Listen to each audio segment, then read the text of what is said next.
আমরা আশা করেছিলাম যে প্রধান উপদেষ্টা মহোদয় তিনি একটা রোড ম্যাপ দিবেন।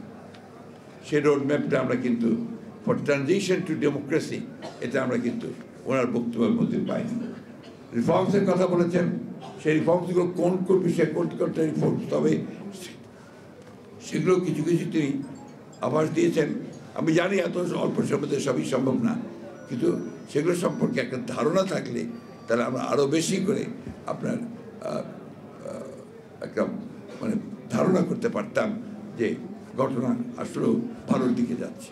গতকাল যে ঘটনা ঘটেছে, আপনার সচিবালয় ঘেরাও করে আপনার আনসার এবং অন্য সব কিছু লোকজনদের নাম পোশাকধারী লোক তারা গোলযোগ সৃষ্টি করে তারা সেখানে একটা সমস্যার সৃষ্টি করতে চেয়েছিল।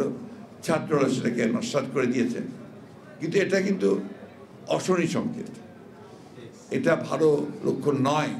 অর্থাৎ যারা পরাজিত তারা এখন আবার বিভিন্নভাবে সে চক্রান্ত করছে যে এই বিজয়কে তারা নস্যাৎ করে দেওয়ার জন্য। তাই জনগণের কাছে আহ্বান জানাবো যে আপনারা সবাই সতর্ক থাকবেন, এই বিষয়গুলোকে কখনই কোনো প্রশ্রয় দেওয়া যাবে না।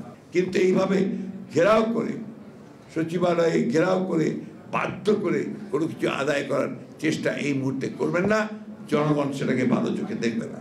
আরএফএল গ্যাস স্টোভ 25% গ্যাস সাশ্রয়, তাই টাকাও বাঁচে 25%।